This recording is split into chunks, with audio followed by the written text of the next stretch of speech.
गोरिया चांद के अजोरिया। तुम कहीं जा रहे हो क्या? हाँ, तुमसे मतलब?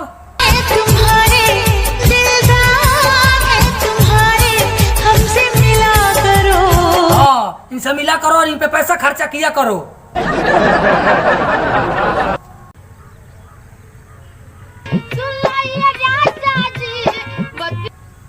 हेलो हेलो, अब बोले कि नहीं खे? बस एक बार कह दो कि तुम मुझसे प्यार करते हो। बाप रे बाप, अब हम ना बाबूजी से गाड़ी दियो हम तोरा के।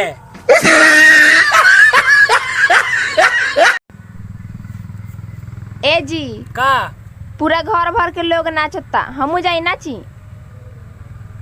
ना नहीं खे नाचे के, ढेर लोग बा।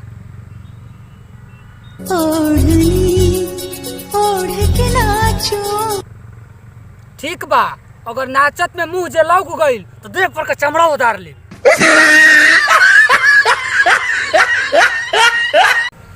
एगो पहले के का जमाना रहल, सब करा से बोलत रहनी है, बतियावत रहनी है। नदी में पत्थर मत फेंका करो, इसे भी कोई पीता है। आप यूँ उदास ना रहा करो, आपको देखकर भी कोई जीता है। का माई बहन सुने पर लागल बड़ी जो नहीं यहाँ से। वही तो बस साला कितना मछली रे। हो रे, ए चंदन होय देख सौरा केने रे। ए दे साला जला जो पका खइए। ए फागुन कहिया चढ़ी हो?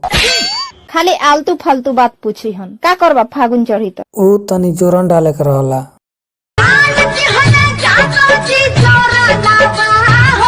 चढ़ते फागुन के